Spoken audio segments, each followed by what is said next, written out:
Hey guys welcome to studio. So நம்ம யாஷ் அவர்களுடைய toxic படத்துடைய சென்சார் சர்டிஃபிகேட் வந்துருச்சு. ஸோ படம் வந்ததுன்னா சர்டிஃபிகேட் தான் வாங்கியிருக்கு. இது என்ன மூவி டீம் வந்து அஃபிஷியலாக சொல்ல, நான் அதுக்கு தான் வெயிட் பண்ணேன். பட் கேவன் ப்ரொடக்ஷன் இன்ன வரைக்கும் நான் அஃபிஷியலாக சொல்லலை. பட் சர்டிஃபிகேட்ன்றது வெளில வந்துருச்சு. ஸோ படம் வந்து சர்டிஃபிகேட் தான் வாங்கியிருக்குது. அண்ட் படத்தோட டியூரேஷன் பார்த்தோம் அப்படின்னா 3 மணி நேரம் 14 நிமிஷம் அப்படின்னு சொல்லப்படுது. ஸோ 3 மணி நேரம் 14 நிமிஷம் தான் எடுத்து வச்சிருக்காங்க. 3 யாஷ் இருக்கிறனால 3 விதமான யாஷையும் ஒரு மணி நேரம் பயன்படுத்திருப்பாங்கன்னு நினைக்கிறேன். ஸோ கண்டிப்பாக சூப்பராக இருக்க போகுது. இந்த படத்துக்கு டியூரேஷன் அதிகமாக தான் இருக்கணும். ஏன்னா இந்த படத்தில் வந்து பார்த்தீங்கன்னா 2 யாஷ் இருக்காங்க. அதில் என்ன ஓல்டு யாஷனா இருக்காரு. அதுக்கப்புறமா பையன் வளர்ந்து வந்து அப்பனை எதிர்க்கிற வரைக்கும் வரணும் அப்படின்னா கண்டிப்பா வந்து லென்த்தா தான் இருக்கணும். சோ அந்த வகையில கரெக்டா தான் டியூரேஷன் இருக்குது. அண்ட் இந்த படத்துல வந்து பாத்தீங்கன்னா ஒரு 3 விஷயங்கள் என்ன கட் பண்ணிருக்காங்க. ஒரு 2 வந்து பேட் வேர்ட்ஸ், இன்னொன்னு வந்து பாத்தீங்கன்னா ரத்தம் தெரிக்கிற அளவுக்கு ஒரு சீனை வந்து பிளர் பண்ணிருக்காங்க அப்படின்றத அஃபிஷியலா சென்சார் கட்ல கொடுத்திருக்காங்க.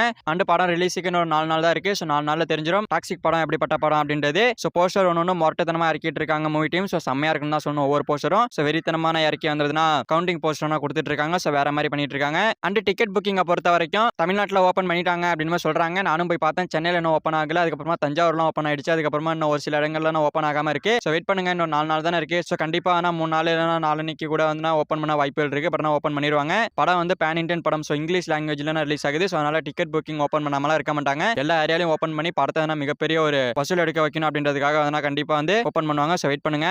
அண்ட் யூகேல டிக்கெட்லாம் வந்து பார்த்தீங்கன்னா 1 மில்லியனை தாண்டி போயிட்டு இருக்கிறதா அஃபிஷியலா சொல்லிட்டு இருக்காங்க. ஸோ அந்த அளவுக்கு வந்து ஃபேன்ஸ் வந்து அடிச்சு பிடிச்சி வாங்கிட்டு இருக்காங்க. இன்னும் ஹைதராபாத், பெங்களூர் எல்லாத்துலயும் வந்து பார்த்தீங்கன்னா 2500 3000 டிக்கெட் அப்படின்ற மாதிரி வேலை சொல்றாங்க. சோ அதையும் கொடுத்து வாங்கிட்டு தான் இருக்காங்க. சோ பாக்ஸ் ஆபீஸ்ல படம் வேற மாதிரி சம்பவம் பண்ண போகுது. பாக்ஸ் ஆபீஸ்ல சம்பவம் பண்ணும், படம் சம்பவம் பண்ணுமா, படம் எப்படி இருக்க போகுதுன்னு தெரியல. பாப்போம் படம் எப்படி இருக்க போகுது அப்படின்னு சொல்லிட்டு இன்னும் 4 நாள்ல தெரிஞ்சிடும். ஓகே ஃப்ரெண்ட்ஸ், நம்ம யாஷ் அவர்களுடைய டாக்ஸிக் படத்துக்கான சர்டிஃபிகேட் கொடுத்திருக்காங்க. சோ படம் வந்து பார்த்தீங்கன்னா 3 மணி நேரம் 15 நிமிஷம். சோ படத்துக்கான டிக்கெட் புக்கிங்லாம் வந்து ஒரு சில இடங்களில் ஓப்பன் பண்ணிட்டாங்க. சோ நாளைக்கு வந்து ஃபுல்லா வந்து எல்லா இடத்துலயும் ஓப்பன் பண்ணிடுவாங்க. சோ இதை பத்தி உங்களோட பிரிண்டர்ஸ் கமெண்ட்ல சொல்லுங்க. சோ இந்த வீடியோ பிடிச்சிருந்தா லைக் பண்ணிட்டு நம்ம சேனல் சப்ஸ்கிரைப் பண்ணி சப்போர்ட் பண்ணுங்க. செக் தேங்க்யூ ஃபார் வாட்சிங். அடுத்த வீடியோல பார்க்கலாம். தேங்க்யூ.